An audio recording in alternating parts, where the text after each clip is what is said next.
So I'm just going to do a quick vlog on pressure testing, and I guess it relates to how to train and different things like that. Sorry, I'm trying to get adjusted here so I have a good light. So one of my guys has asked me a couple of different ways, a couple of different times about knowing what to train versus just training whatever the hell comes your way. And to be honest, I don't know that I have a really good answer for that. I personally don't know of a way to look at something and determine that it's a pointless exercise or an exercise in futility until you gain experience. And gaining experience, unfortunately, takes trial and error as a process, particularly in skills such as these, because even things that I can't do, another person can do.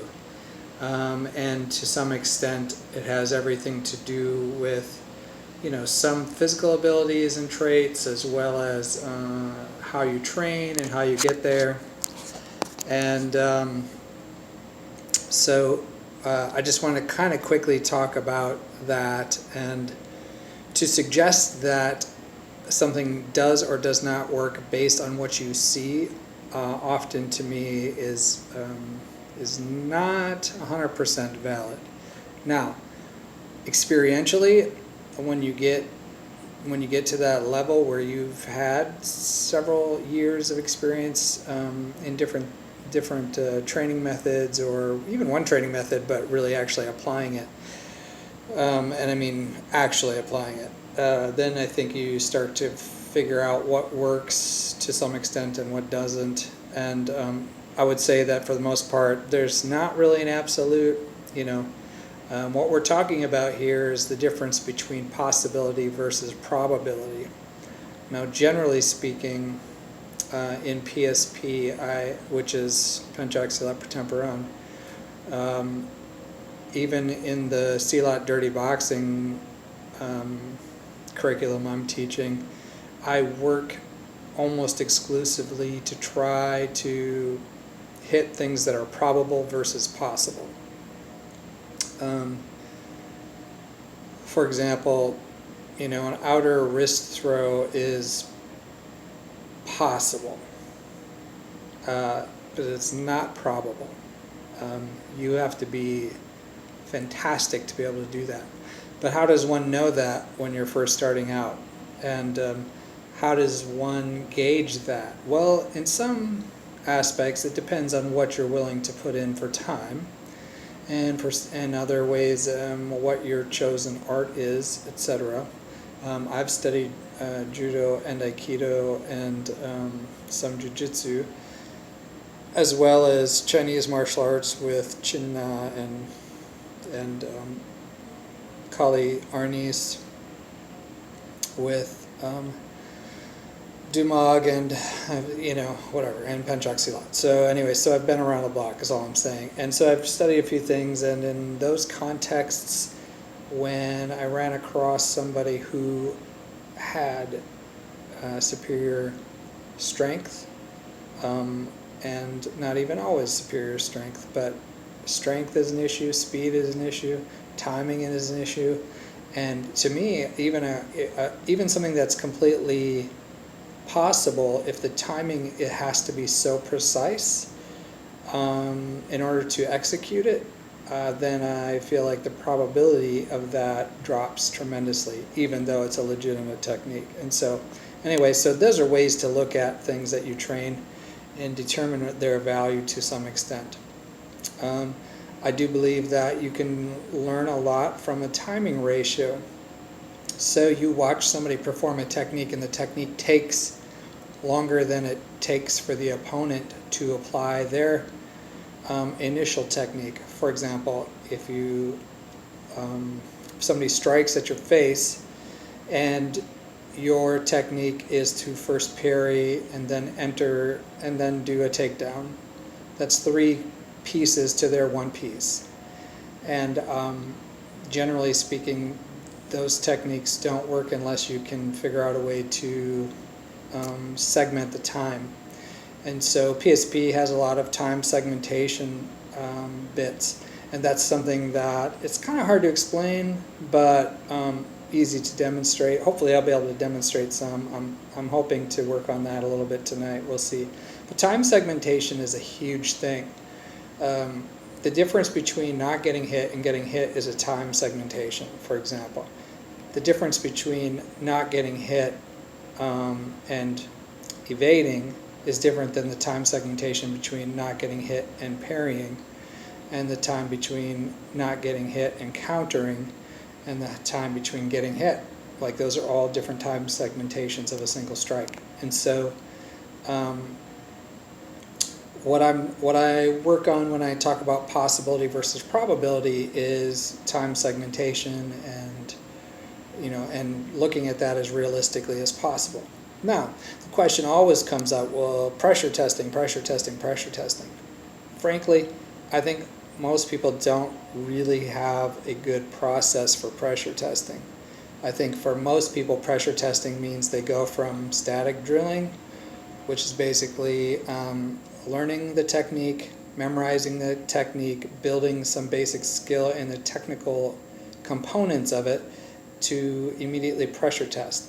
And if you go from one extreme to the next, you are essentially bypassing a whole series of components to pressure testing. You are, in most cases, I think, you're dooming yourself to fail, and then you're going to think this methodology or technique doesn't work, and it's just probably not true.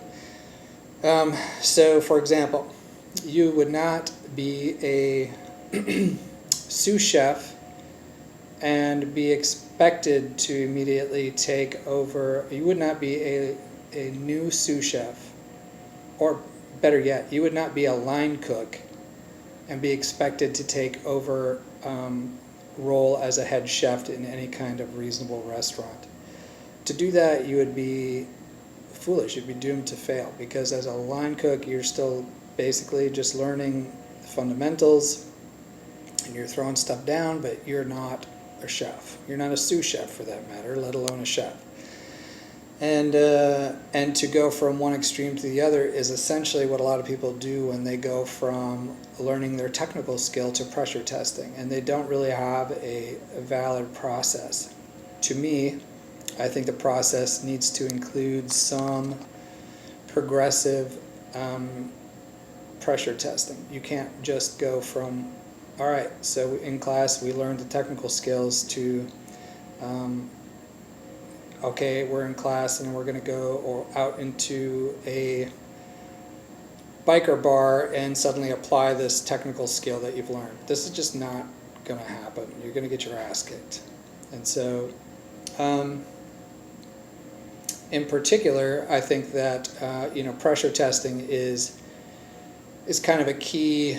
It's a hot term, a buzz point, whatever, these days, but I don't think most people know what the hell they're doing. So anyway, that's just my opinion, but I've been wrong on things before. I'll be wrong again. It's okay. But in my experience, pressure testing should be progressive.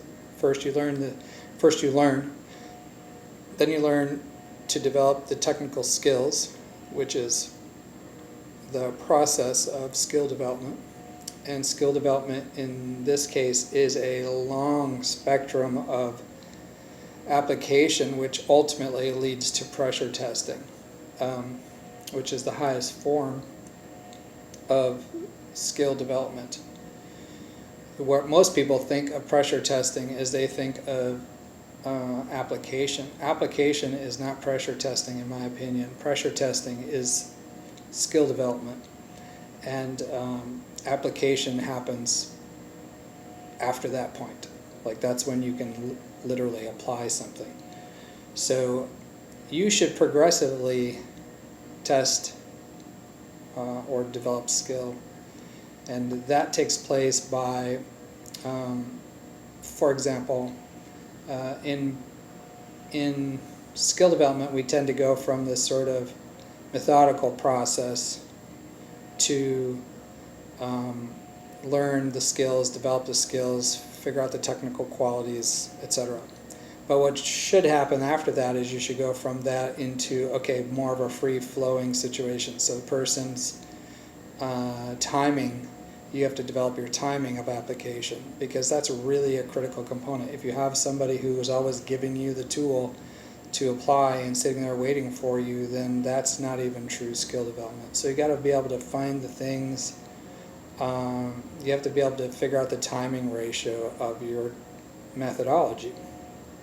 Then from the timing ratio, you can progressively add small amounts of resistance at key points and figure out what you need to do to modify to make this happen, because most of the time there is a certain amount. Okay, my position needs to be tighter, my elbow needs to drive in more, my wrist needs to turn more, whatever it is. So you have to just kind of work through those things a bit at a time. If you do it all at once, I think that you miss the opportunities to really do skill development that leads to the ability to apply under pressure. And applying under a pressure is not pressure testing. Testing is literally testing. You're just going through it piece by piece and figuring out what it is that breaks. For example, a foot entry. The most common thing that breaks on a foot entry is that a person just steps out. The second most common thing is you don't get it in tight enough to be able to disrupt a person's base. The third most common thing that I've seen, at least in my own stuff, is that you overstep and you're too deep. So these are just things you figure out through the testing process. It doesn't mean that a foot entry doesn't work. What it means is that some situations change things, and you just have to be able to adapt. And adaptability, to me, is where a methodology needs to reside, because anything that's static is less probable and more falling into the possibility range. So, if you're going from technique development, skill development on the technical side, and thinking you're going to go into raw application, you might be just chasing a rainbow.